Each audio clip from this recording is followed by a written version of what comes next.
Okay, good afternoon, everybody. Welcome to our 124th Reading Online Sports Economics Seminar. It's a great pleasure to have Bernd. I've not done the count, but I think Bernd is the economist with the most presentations in the Reading Online Sports Economics Seminar series. Of the 124, I think you've done at least 4, Bernd, maybe more. It's a great pleasure to have you again. And Bernd's talk is going to be on gender differences in the concentration of individual performance evidence from track and field athletics. We're going to finish a little bit earlier today. I've been very fortunate over the last 5 weeks to have the hospitality of the University of Navarra here in Pamplona. But this evening I'm jumping on a train at 5:30 local time.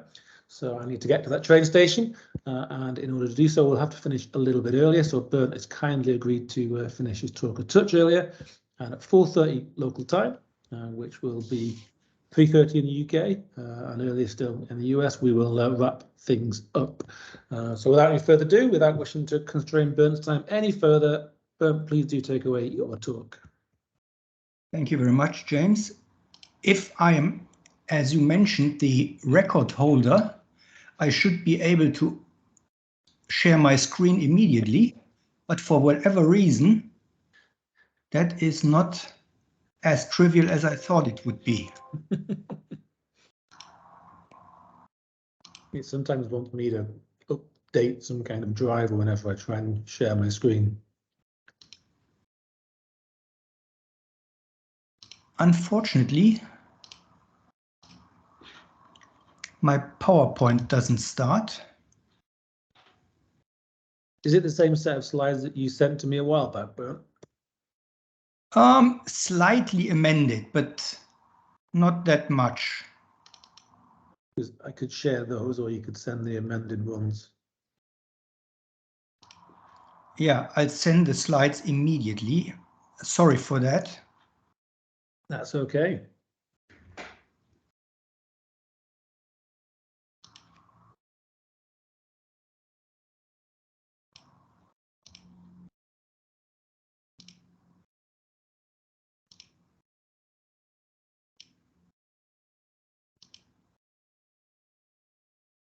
So the slides are on their way. Fantastic. I shall open them once they arrive.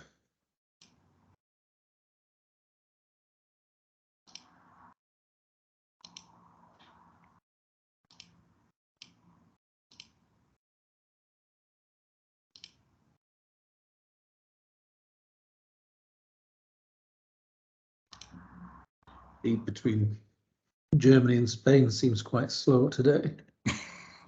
Information superhighway.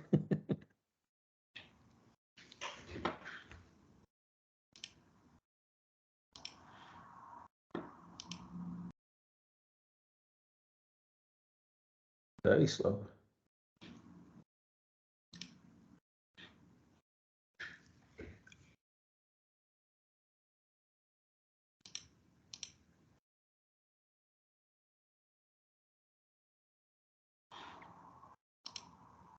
For those who have joined, we'll get going very soon.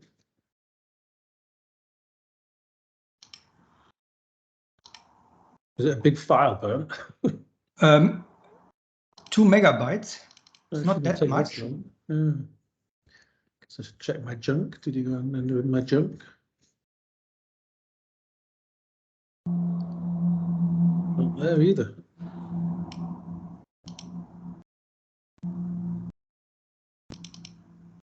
Okay, well, while we wait, I'll open up your previous set of slides.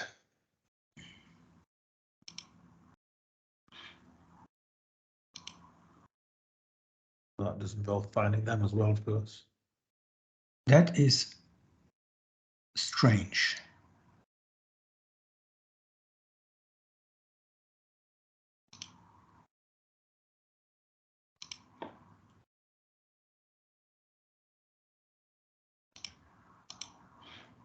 So it has now opened, but at the same time, it's almost your emails arrived here. So maybe see if you can share it on your computer.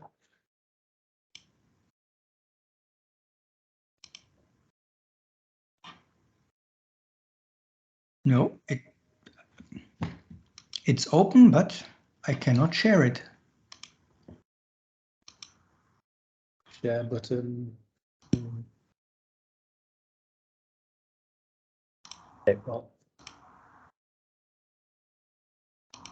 given that, I should open your No, slides. perhaps you open your slides.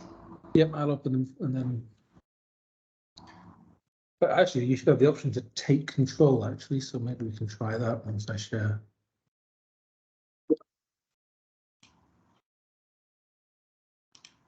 Yep, Carl's getting excited by the suspense that we're building up here.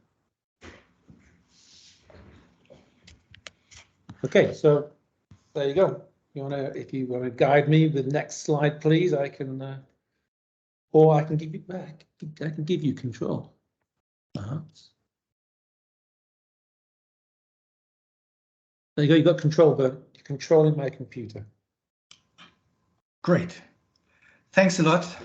Thanks a lot for your patience and for the opportunity to listen to me today. So this paper is called Gender Differences in the Concentration of Individual Performance, Evidence from Track and Field Athletics. That's the sports economics version of it. And I've thought about making it a paper with more general appeal. And then the title would be something like this: Immediate and transparent feedback on performance eliminates gender differences in competitive orientations. So this latter title already suggests the main finding I will come up with during my presentation.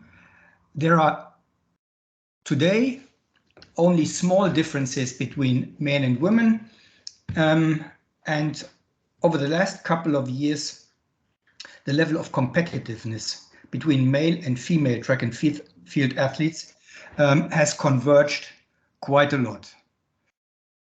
So since I assume that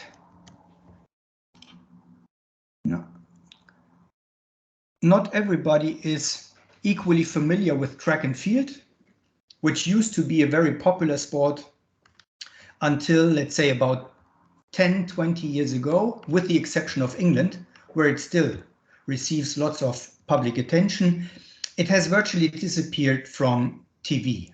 In Germany, if you want to watch track and field events, you have to go to Eurosport because the public TV stations don't show anything on that. What you see here is there are three main types of events: running disciplines, jumping disciplines, and throwing disciplines. I will be a bit more specific about the composition in a minute. What are my research questions? Well, first, is the number of women selecting themselves into highly competitive environments lower than the number of men doing so? Second, is the performance heterogeneity among competitive women larger than among men? Third, are these two phenomena time invariant, or do we observe a convergence between women and men? And what I do to answer these questions is I use data from track and field athletics over a period of 21 years to answer each of these three closely related questions. Where does the data come from? Well, since 2001, World Athletics, which was formerly known as International Association of Athletics Federation, publishes two annual rankings for each of the 19 Olympic track and field disciplines. One including the top 200 performers and one including the top 200 performances.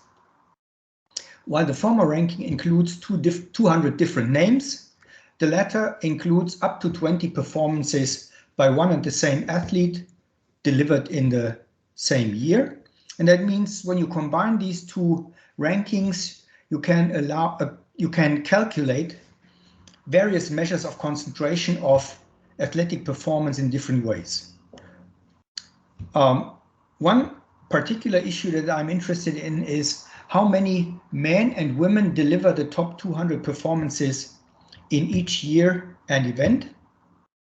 And the second question is the variation among the top 200 male and female performances and athletes still different, or has it been converging over the last couple of years?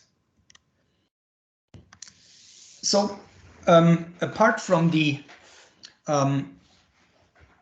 literature that uses laboratory evidence, a couple of papers using sports data have been published in recent years. I completely skip the lab literature, not because I consider it irrelevant, that would be quite arrogant, but since this is a sports seminar, I think it makes sense to concentrate on the sports papers alone. So for alpine and Nordic skiing, we have found in a recent paper that the number of women competing in these two World Cups is 15% and 30% lower than the corresponding number of men. In track and road races that are either particularly prestigious or come with large amounts of prize money, the performance concentration among women is similar to that of men, which seems to contradict the first finding that I referred to. Third, career length of men and women in alpine and Nordic skiing is virtually identical, which may suggest that differences between the genders with respect to competitiveness have completely disappeared. In another set of papers, we compared the size of the pool of contestants in ultramarathon running as well as in 100-meter sprint races. And what we find is an increase in the number of contestants is associated with a better average performance, as well as with a lower performance dispersion. And this finding is identical for men and for women.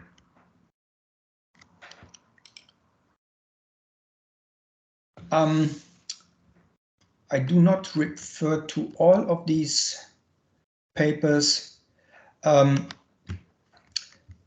Choking under pressure seems to be equally prevalent between male and female athletes. There's a paper using data from professional and college basketball, as well as a paper by Alex and his co-author Kenhard Wu using biathlon data.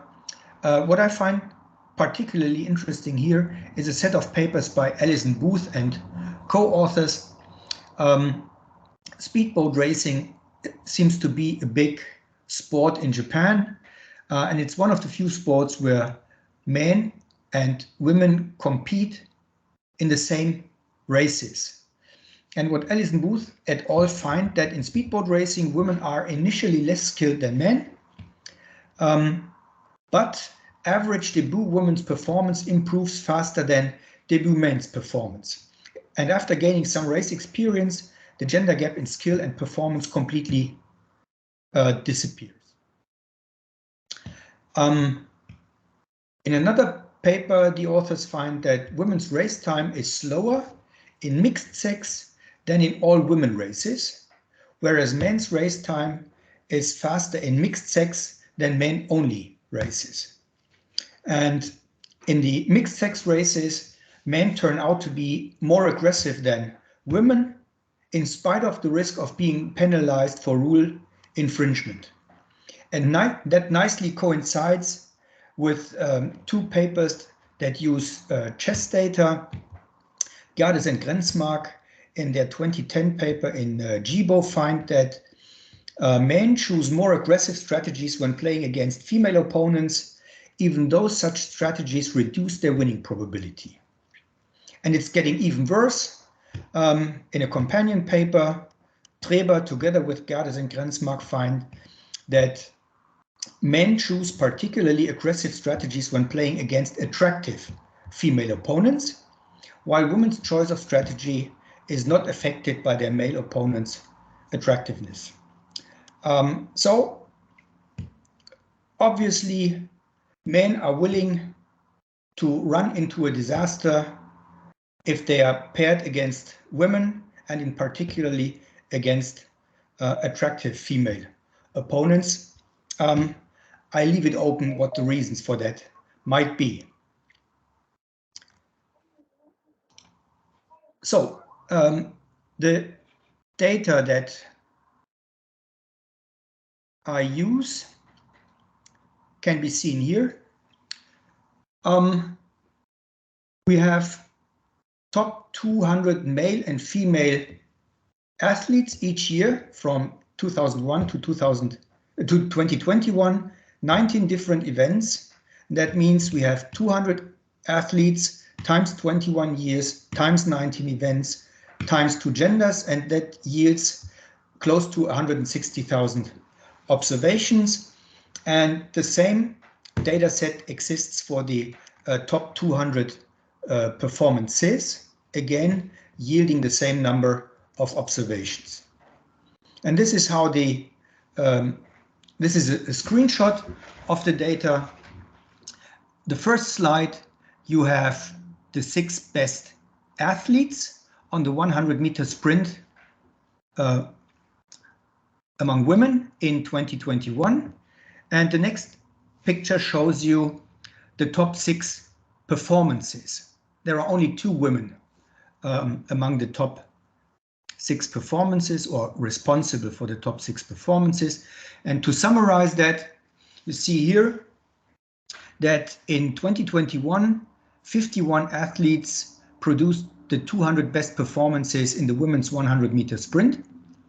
And if you look at the top 4, they are responsible for 50 out of these 200 performances, or 1/4 of the top 200 performances are delivered by a minority of 4 athletes only.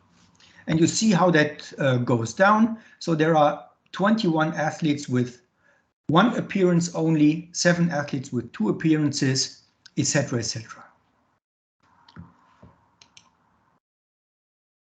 And very often a picture already tells most of the story. So the blue bar denotes the number of women delivering the top 200 performances, and the orange bar shows the absolute number of men responsible for the top 200 performances.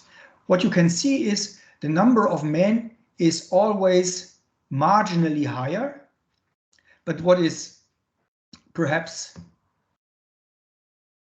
more interesting, far more interesting, is the number of athletes required for the top 200 performances is mainly driven by the discipline, and gender has a minor effect only. So what you can see is the longer the running distance, the larger is the number of athletes required for the top 200 performances, which is not surprising, because when you look at marathon running, few athletes, even world-class athletes, are able to make 2 great races per year.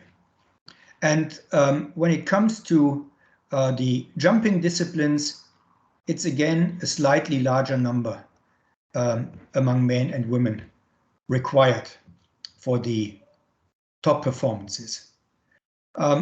When we include that, or when you use that data to calculate the simple correlation coefficient, number of athletes per event and year by gender, we end up with a correlation coefficient that is very close to 1, suggesting that there are minor differences between men and women only. In a simple regression model, it turns out that on average about 6 women less than men make it into the top 200 performances per year. And evaluated at the mean of the dependent variable, that's a rather small difference. When we now distinguish between these three types of events, we see that the difference in the number of athletes is quite small. In the throwing disciplines, it's less than 3 women less than men, making it into the top 200. And the difference is particularly large in the jumping disciplines, where we have 9 women less than men delivering the top 200 performances. I've talked to a couple of track and field specialists, asking them for an explanation for these findings, but so far nobody has come up with something I would consider a plausible explanation. So that needs to be explained much better than is currently possible.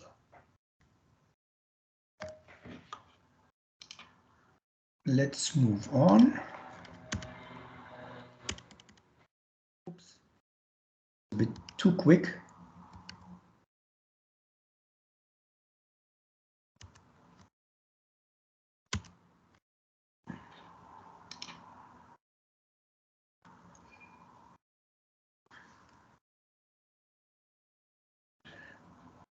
So when we look at the coefficient of variation among the top 200 best athletes, we find a value of 3.18, and for men 2.41. So that is still significantly higher among women. When we look at the 200 best performances, we find coefficients of variation of 175 and 149, which is a bit smaller already. And when we then look at the ratio of these two measures, we again end up with significant differences. What I would like to demonstrate now is that this effect has, or that this difference has significantly decreased over time. This is the interaction of gender and year. You see here the gender effect.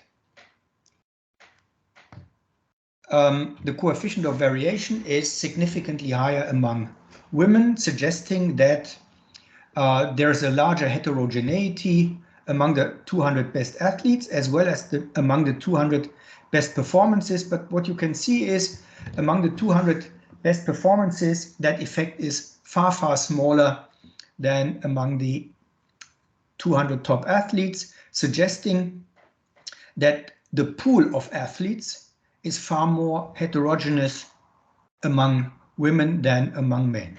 But when we go further down, what we see is that the interaction effect becomes statistically significant in 2012 and remains statistically significant until the end of the observation period, suggesting that the differences between men and women have considerably decreased over time with respect to competitiveness. And when we then further distinguish between these different types of events, we see that the coefficient of variation among the top 200 athletes is particularly large in the throwing disciplines and particularly small in the running disciplines, which I'm tempted to interpret as different reactions to prize money. In the running disciplines, elite athletes can, in the meantime, earn a lot of money. Prize money in road races as well as prestigious track races has increased considerably over time and is identical for men and women, while for athletes in the throwing disciplines, there is very little money to be earned. And this is mostly to be earned in the so-called Golden League meetings. That's a series of events that are held by World Athletics every single year, and that includes a certain number of running, throwing, and jumping disciplines. However, long distance runners, especially long distance runners, can make even far more money than in the Golden League meetings in events that are staged all over the world. While this is not the case for shot putters, javelin throwers, discus throwers, and hammer throwers. And it's also not identical or the same for athletes in the jumping disciplines. When we then look at the top 200 performances by type of event, we see that the difference in the running disciplines has completely disappeared. So the female running events are today as competitive as the men's running events, while in the throwing disciplines, particularly in the throwing disciplines, the gender difference remains to be quite large.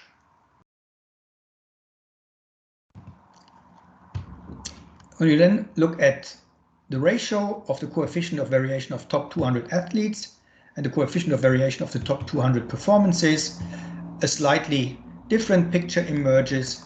Now the effect is even significant, suggesting that this is, if you want to put it like that, in the favor of female athletes.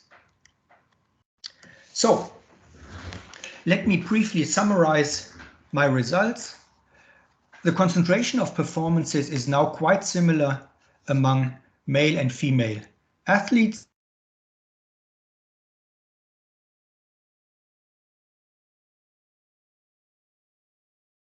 Higher in the throwing and jumping than in the running disciplines. The main finding, in my view, however, is that the gender gap in competitiveness has decreased over time, and the time window I have looked at is rather small. It's just 20 years. That leads me to assume that in 10 years from now, or in 20 years from now at the latest, we will observe no gender differences in competitiveness at all. What is interesting, and I just show a few of these slides, over time, the coefficient of variation in the different disciplines is highly volatile. As you can see, it goes up and down, and the values for women are in some years higher than those for men, in other years they are lower. So it's difficult to argue there are systematic differences. And what you can see is the difference in the competitiveness of men and women is particularly low in years with high-level international championships, European championships, world championships, Olympic Games, and that is similar all over the 19 different events. I can walk you through these slides very briefly, but you see that in most of the disciplines, the curves follow a very similar time pattern.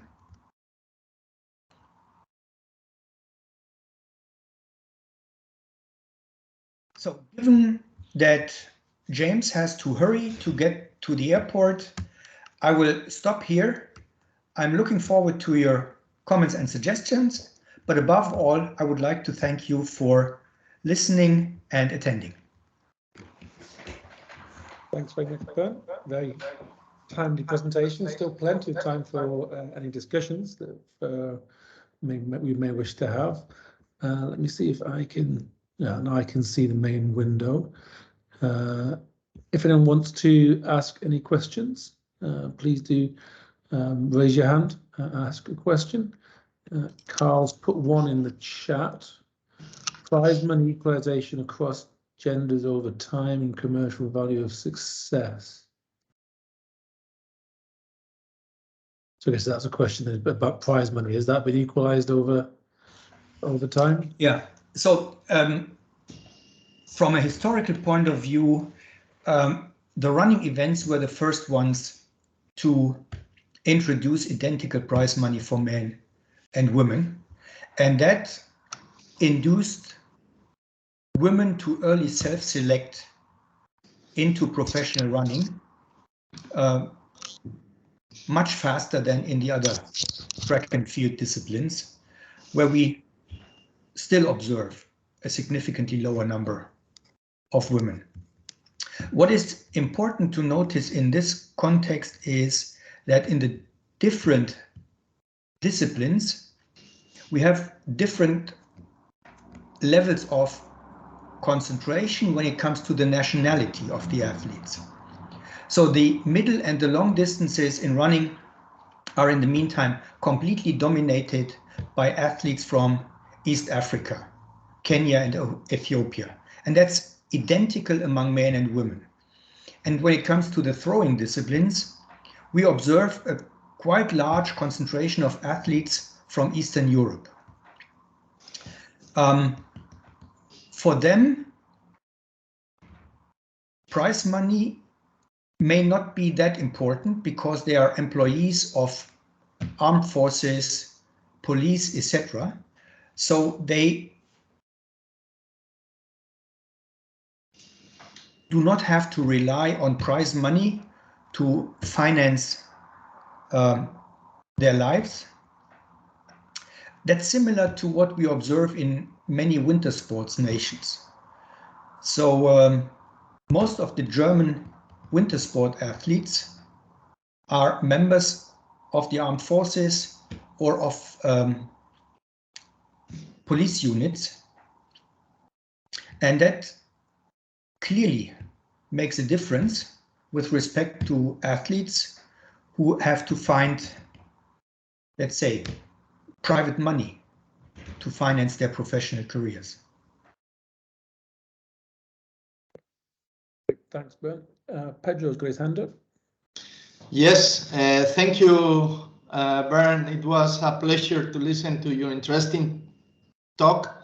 I just wanted to know, if I'm not wrong, you are one of those people practicing these marathons or long running events. So I would like to ask you, what type of data would you like to have in order to expand the analysis to other disciplines, but more importantly, perhaps to a broader type of people? Because here, as far as I understood you, there is only the top 200 contestants, but obviously that analysis would be very nice to be made for a wider data set.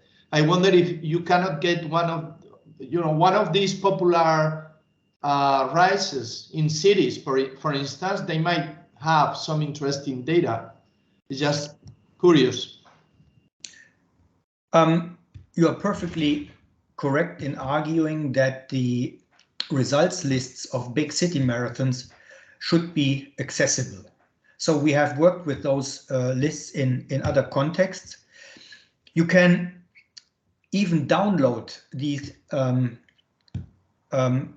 finisher lists in Excel format for many races. Hamburg and Frankfurt, for example, publish that easily and accessible every year. I think Berlin does it. The point here is, in each of these big city marathons, you have, let's say, at most 15 to 20 elite runners, and then you have some 40,000 recreational athletes, some of whom can be quite fast, but the majority is far slower than 3 hours, for example. And that's where it starts to get serious running. So these are two different approaches to perhaps a similar question. what is the performance dispersion among recreational runners and what is the dispersion among elite runners. And of course, you would expect it to be far, far smaller among elite runners. But when you look at recreational runners, you have no information on, for example, their training hours per week or their mileage covered during training, while for the elite runners, that's virtually identical. They all do between 150 and 200 kilometers a week, train twice a day. There's hardly any difference between men and women running in the world elite when it comes to training. These people are very similar in terms of talent, and they are very similar in terms of attitude, devotion, whatever is required to become an elite athlete. Thanks, Pedro. Thanks, Bernd. Carl reckons that I can scrape Strava for that information. I'm not totally convinced about that, but it's certainly, I guess you do have some insight into those willing to share their personal data on Strava about their training in advance of any kind of race. Igor has got his hand up, and then Katrine after that.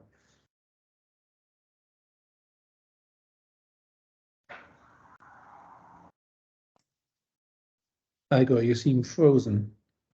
Or maybe I am. Oh, Pedro. Igor,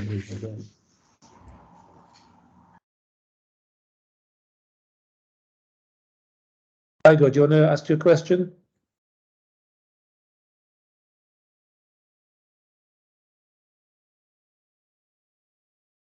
Go ahead. Nope, can't hear you. But in the meantime, I may say something to the data shared on Strava.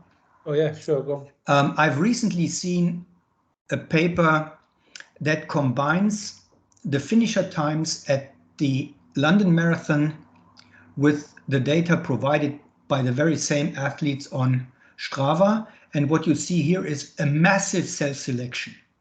It's only the fast people who share their training information. So I'm very hesitant when it comes to combining these two data sources. I'm not sure that this will yield important results. It's definitely nice playing around with that combination of data, but the results are difficult, if not impossible, to generalize. Thanks, Bernd. Igor, you seem to be, you couldn't hear you. I don't know if you want to try again. No, can't hear you. Maybe if you type your question in.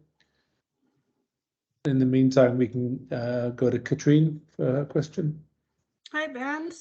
Sorry for being late. I'm missing the first of your slides, so maybe my comment is not that perfectly matching, but I saw in your findings that in some disciplines the gender gap is larger than in others.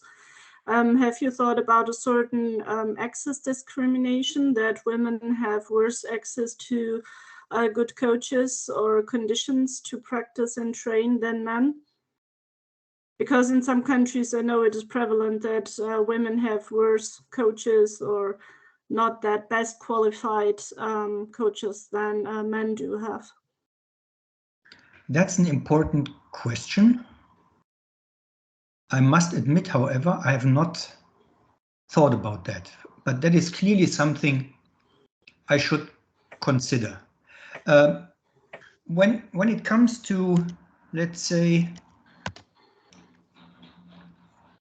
long distance races like 10,000 meters or marathon, what we observe is that the two curves for men and women are more or less parallel, suggesting that East African runners are able to train with similarly qualified coaches. So men and women even train together very often in the highlands of Kenya or Ethiopia. But for the other disciplines, I'm not so sure whether that is the case, but that's clearly something I should take a closer look at.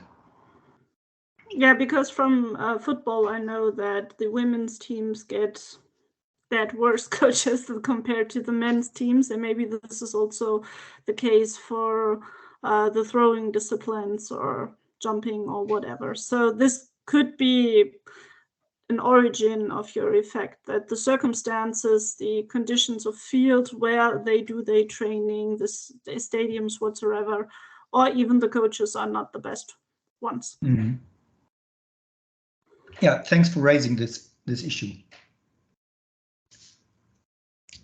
Okay, thanks, Catherine. Not seen Igor's question in the chat yet. Or maybe you want to have another go, Igor, if your sound system has been fixed.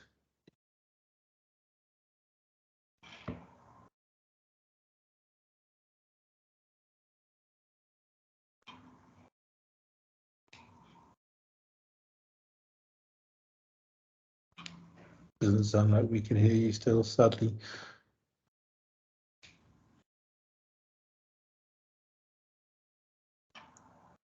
Any other questions and comments? While we hope to wait for Igor's question in the chat.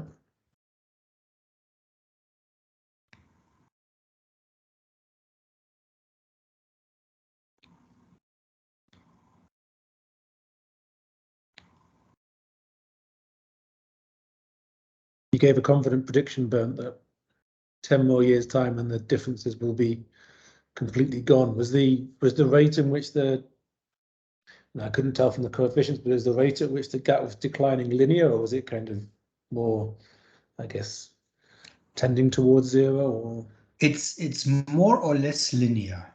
This does not mean that this will go on in a linear fashion. Most likely that will slow down. And therefore, I would not place a lot of money in the betting market that it will be gone in 10 years. But in 20 years from now, we will definitely not see any difference anymore. So one of the main reasons for this is that women simply entered professional sports later than men did. If you think about women's marathon, until the early 70s, women were not allowed to start in marathon races. And 50 years later, we already observe a level of competitiveness that is pretty close to that of men. So, and therefore, it's not very heroic to assume that the differences will have completely disappeared in 10 to 20 years from now.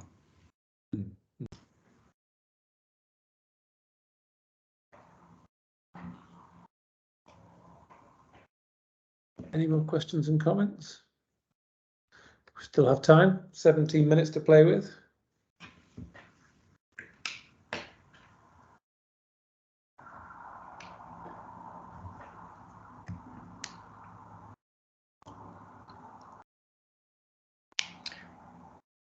I'm not in the position to finish that, but that gives you a better chance to catch your train and your plane back to England. Well, there's plenty of leeway built into the schedule. The train isn't until 5:30, so there's still an hour and 15 minutes to get across town, and then the flight isn't until tomorrow morning. I got a hotel near the airport, so there's plenty of time if someone has a burning question that they'd like to ask Bernd off the back of his presentation.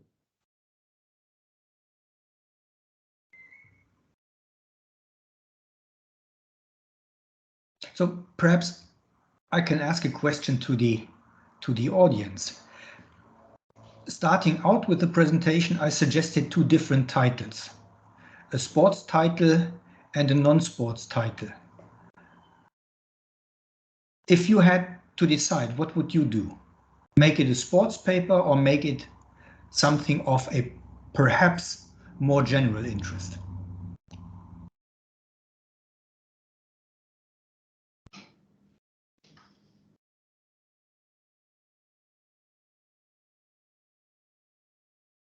Daniele has a hand up with a pencil response. Actually, that's a good question. Could you put back the titles or just say what they are? There was something in the non-sports title that I was not quite sure that was the paper speaks to. This one. And wait, I don't see them. No, now I do. Yeah, so it wasn't very clear why this is about feedback on performance. When crossing the finish line, you immediately know your performance. And this feedback is not only immediate, it's also honest compared to, let's say, evaluations by your supervisor in a particular company, where you never know whether this evaluation is biased, prejudiced. Here, you immediately know what you have done, what you have achieved. Yeah.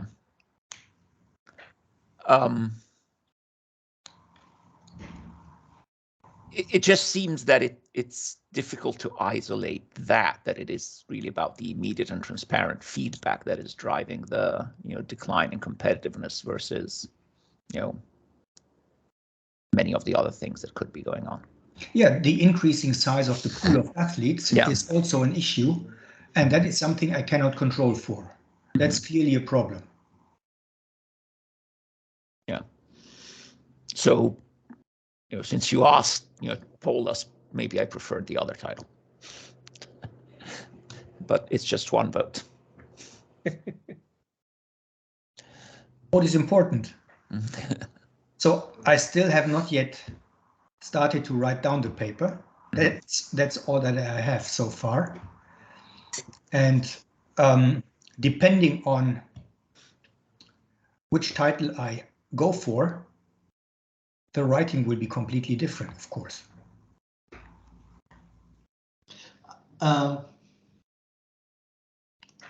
My guess is that the scope of the paper, of course, goes beyond the sport economics area. I think this is about performances in that particular context, but they can be thought of being similar in other contexts. I would like to raise a question to the audience, or maybe to James. So apart from the empirical strategy that Bernd applied to these coefficients over time being negative and significant after a number of years, is there any, I don't know, maybe another econometric technique to look at this? Is this something to do with persistency, perhaps, that could be modelized differently?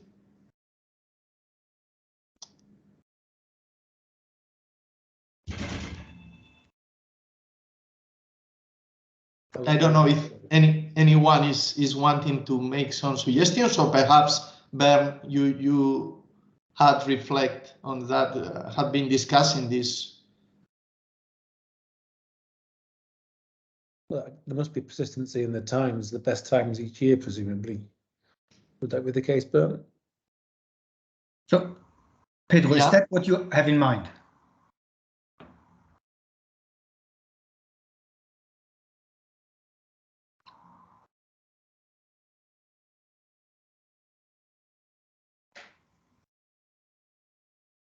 Well, is there an alternative to estimate changes over time, apart from interacting gender with? I mean, you could use a time trend, couldn't you, which would, impose that linearity over and above the interaction. Yeah, I mean, the interaction doesn't impose any linearity on that trend, does it? Whereas a time trend would do. So, okay, you can try that easily. Because then you mentioned this convergence. That's the interpretation of the empirical outcome, but that could be perhaps be evaluated as well with this. Well, time series analysis unit roots, one of those, but I suppose for that you need a much longer time series, I guess. Yep. Going back to your title, Bernd, I wondered actually based on the title, whether this list that's produced, these top 200 performances, top 200 athletes, well, I wondered whether that was the mechanism you were referring to with the transparency and feedback. And to what extent is this a list that athletes, do they look at it every year? Do they aim to be on that list? Is it something that's well known, or is it just something that you happen to find because you knew it was there on the internet, that kind of thing? No, I think that list is extremely important. Potential sponsors, companies offering endorsement contracts will carefully check these top 200 every single year. And I have not seen too many endorsement contracts, but they are clearly performance linked. All of those I have seen are performance linked. And there is always something like, you should be among the top XYZ athletes in your discipline. So in that respect, it's as important as the kicker grades every Monday are for professional football players in Germany. Yeah. And that's an annual feedback mechanism, I guess. Yeah. Yeah.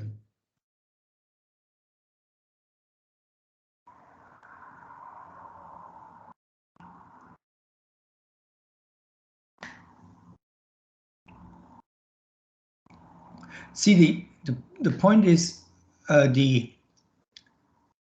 within variation. So the variation in the performance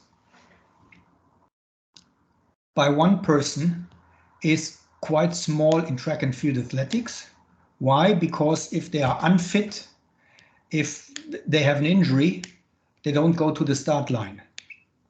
So they only enter a competition if they feel completely fit. And that's certainly different in other sports, and especially different in the real world, where you have to show up at work even if you suffer from a hangover or something else.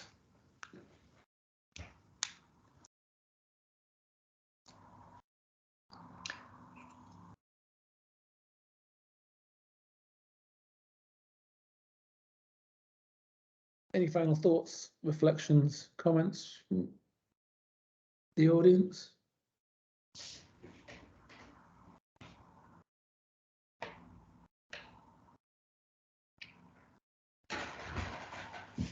I shall stop sharing your slides, Bernd. And I should say thank you very much. Thank you for a really interesting presentation. Thank you for a timely presentation, given the additional constraints. I deprived you of the usual time allowance that Rose's presenters get. So thank you very much for that. I'm sure we can accommodate you again for a future presentation to make up for that. In the meantime, we will be back in a week's time when we've got Michał Krawczyk, almost certainly pronounced his name wrong, from the University of Warsaw, is running a marathon, still on track and field to some extent. Endurance running is running a marathon like running a business, identifying occupational differences in overconfidence using long distance running data. So theme of running comes along again next week. I look forward to seeing you then. Thanks again, Bernd. Thanks everyone, and see you all very soon. Thank you for listening. Thank you for commenting on my presentation. Have a great weekend. You too, Bernd.